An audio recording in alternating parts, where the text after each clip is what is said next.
Donc bonjour Xavier Mas, aujourd'hui c'est une défaite contre les Flash qui suit la défaite contre les Spartiates. Ta réaction sur le match, beaucoup de turnover des deux côtés?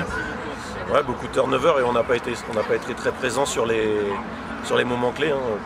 On rate un PAT qui leur permet d'être à +1 et à 2 minutes de la fin on a un field goal qui est contré.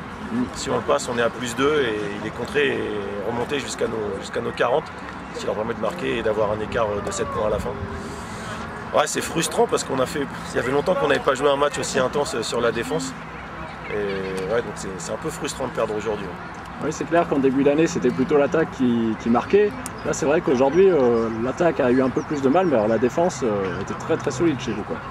Ouais, l'attaque a eu du mal, même on a quand même marqué 27 points. Mais c'est vrai qu'on a droppé quelques ballons. Alors après il ne faut pas oublier non plus qu'on est arrivé sur ce match-là sans Michael Serre qui était blessé, qui est notre meilleur receveur.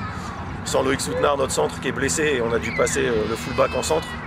Donc on avait quand même une attaque qui n'était pas l'attaque type, on va dire. Donc on a été quand même assez étonné de pouvoir tenir la pression, parce que c'est une équipe qui blitz beaucoup. Donc tenir la pression malgré le centre qui n'est pas un lineman. Et puis d'avoir quand même un peu de succès au niveau de la passe. C'est vrai qu'on a droppé quelques balles en deuxième mi-temps qui ont été un peu à des moments clés. Et voilà, donc on savait que de toute façon en face on avait une équipe qui était compétitive. L'an dernier ils ont perdu ici, et je pense qu'ils avaient à cœur de se racheter. Et voilà, c'est ce qui s'est passé sur la deuxième mi-temps.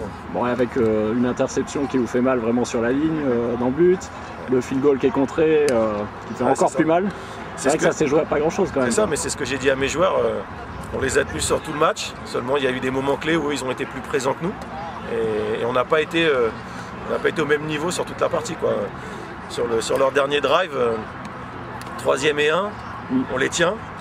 Et sur le jeu d'après, 4e et 1, QB sneak de 20 yards, quoi. Donc on n'est pas constant. On n'est pas constant dans notre jeu et c'est ça qui nous a coûté un peu le match aujourd'hui. Mais je pense que si on va au Templiers avec la même envie, on devrait être en mesure de ramener la victoire, j'espère. Bon, les Templiers, pour vous, c'est le match à ne pas perdre pour éviter, le match de barrage. C'est ça. Le match à ne pas perdre pour éviter le barrage, parce qu'en plus, après, on a 6 semaines sans jouer. Donc, on a joué un match de barrage après avoir été 6 semaines sans jouer, alors que l'équipe de D2 sera, elle, en pleine bourre après avoir joué sa finale. C'est clair qu'on ne veut absolument pas jouer ce match de barrage, et donc il faut absolument qu'on aille gagner au Templiers dans 15 jours. Bon, cette année, vous avez bénéficié d'un Kevin Kraft. Je pense que l'année prochaine, tu aimerais bien le revoir, mais ça risque d'être difficile. Ouais, je pense qu'on a très peu de chances de le garder. Alors, déjà, on l'a eu cette année et ça a été royal, parce qu'en plus d'être un bon joueur, c'est vraiment un gars exceptionnel. Il faut savoir que moi, j'ai eu son accord début juillet pour venir chez nous. Et au mois d'août, il a eu des propositions pour aller en CFL, il a décliné parce qu'il était chez nous. En décembre, donc il était déjà là depuis 2 mois et il a eu une offre de 150 000 $ pour aller jouer au Japon. Et il a décliné parce qu'il s'est engagé avec nous, donc c'est un mec qui a vraiment une vraie valeur humaine.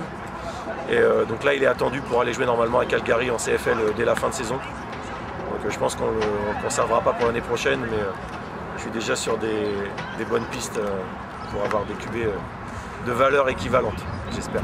D'accord, merci.